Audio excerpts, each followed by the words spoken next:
शिवकांत तिवारी से हंगामा टाइम्स ने की खास बातचीत। आपको बता दें, शिवकांत तिवारी का जन्म 4 अगस्त 1986 में जनसंवद गांव में हुआ।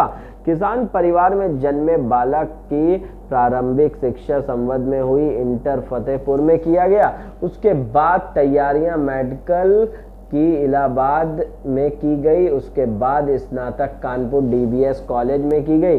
वहां एडमिशन में छात्र नेताओं व गुंडागर्दी की वजह से पूरा करियर बदल गया। वहां से अध्यक्ष का चुनाव लड़ा, जिसके बाद बाबा श्याम सुंदर तिवारी में गरीब मजदूर की सेवा करते थे, माफियाओं के खिलाफ आवाज उठाते थे, गरीब वर्ग साथ रहता था, कांग्रेस की राजनीति करते थे। उसी को लेकर वो भी गांधी, नेहरू, अंबेडकर की विचारधारा को लेकर आगे बढ़े। फतेहपुर में कोरोना काल में समय साझा रसोई चलाकर इतिहास लिख दिया। ये डालते रिजवानुद्दीन की इस खबर पर नजर। उत्तर प्रदेश फतेह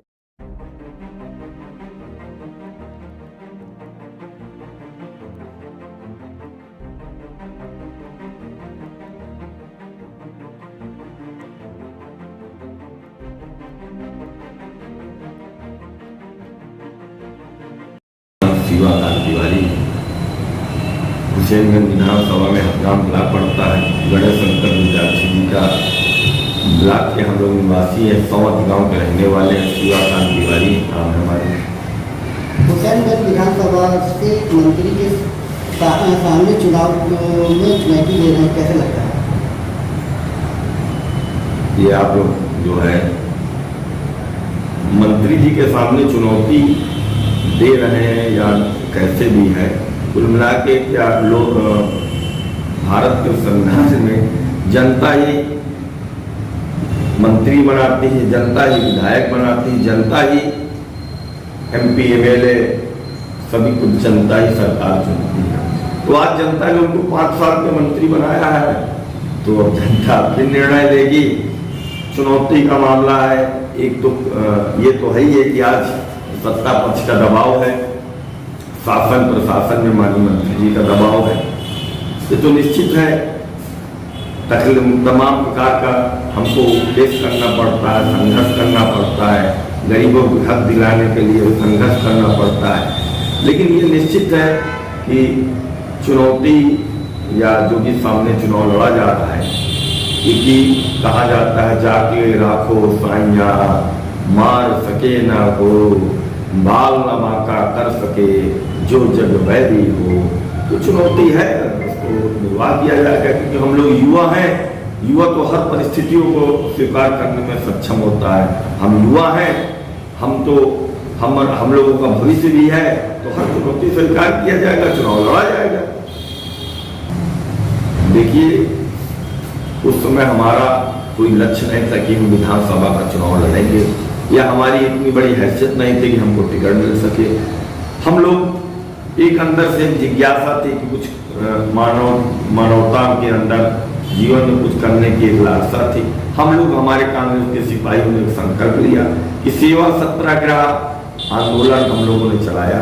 साझा रसोई में जब अन्य दल के लोग घर से निकल नहीं रहे थे, यहाँ तक कि विधायक, सांसद, मंत्री, जो भी जनप्रतिनिधि वो अपने अपने बच्चों को लेकर आइसोलेट हो गए थे।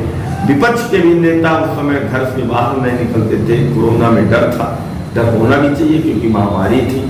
उसके बावजूद भी हमको ये लगा, एक दिन हमारे यहाँ मोहल्ले में हम लोग सुबह निकलते हैं टहलते देखा 2 साल 5 साल की बच्ची को लिए 2-3 औरतें 5-6 बच्चे के लिए बैग लेकर आ रहे थे, हमसे पानी मांगी, दूध मांगी।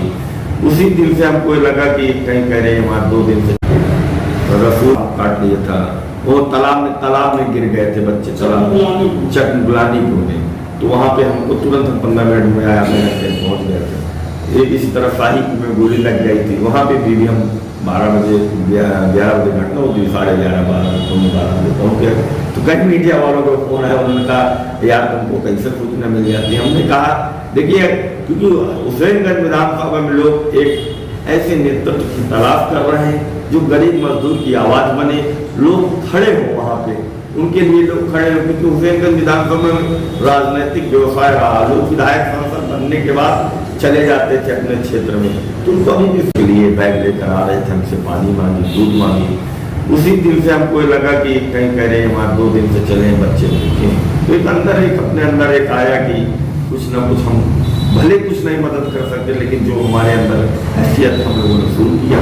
इसके बाद 72 दिन तक ये हमारे जनता का सहयोग मिला, पब्लिक का सहयोग मिला, जनपद फतेहपुर जनपद वासियों का सहयोग मिला, जिसका सहयोग से हमारी साझा रसोई चली। आदरणीय बहन प्रियंका गांधी जी का निर्देश हुआ था, आदरणीय अजय कुमार लल्लू जी हमारे जिला अध्यक्ष जी का, अखिलेश पांडे जी का निर्देश हुआ कि आपको काम करना है, आपको सेवा सत्याग्रह करना है। एक हमको उनका बल मिला क्योंकि उस समय हमारे ऊपर तमाम मुकदमे लिखे जा रहे थे कोरोना एक्ट के तहत कि सेवा न करो, ये न करो। अन्य दल के नेता डीएम एसपी के यहाँ बैठ कर, क्योंकि यहाँ पे आप देखते रहे होंगे कि यहाँ पे कार्यालय के सामने भी हजारों लोग लंच पैकेट ले जाते थे, सब्जी ले जाते थे, जो भी ले जाते थे।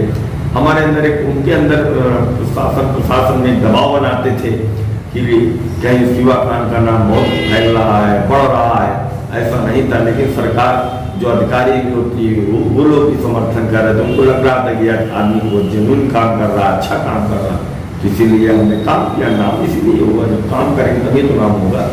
लेकिन हमारे क्षेत्र की समस्या है रोजगार की, तो हमने बताया कि महन्ना ऊपर में फैक्ट्री लगवाने का काम करेंगे। दूसरे हमारे किसानों की सिंचाई की व्यवस्था बहुत जरूरी है कि आज की डेट में मोदी बाबा ने बिजली बेच दिया है, महंगाई चरम सीमा पे 2200 रुपया का बिल आ रहा है ट्यूबवेल में, आमदनी वही 1400-1300 में गेहूँ बिक रहा है, धान 700 से लेके 1200 में बिक रहा है, जो कांग्रेस की सरकार में 3300 रुपया में बिकता था।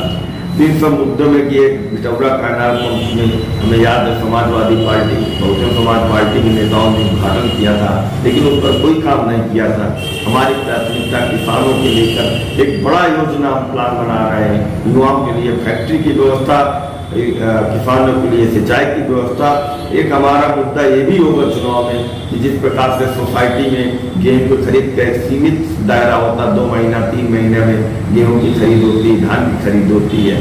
हम लोग सरकार बनने के बाद ये बात रखेंगे मजबूती में, अगर हम विधायक बनते हैं, कि इसको 12 महीना किया जाए, जब किसानों को जरूरत हो तब सोसाइटी में अपन गेहूँ खरीद बेचाए, उसको उसका जो सरकार तय कर रही है रेट, उसका उसी रेट का पैसा मिल जाए। ये इसलिए पहुंच जाते हैं। हाँ, ये बात तो कई पत्रकार बंधु हमारे साथी हैं, उन्होंने भी हमसे पूछा कि तुम क्या जानकारी कैसे हो जाती है। एक दिन हम लोग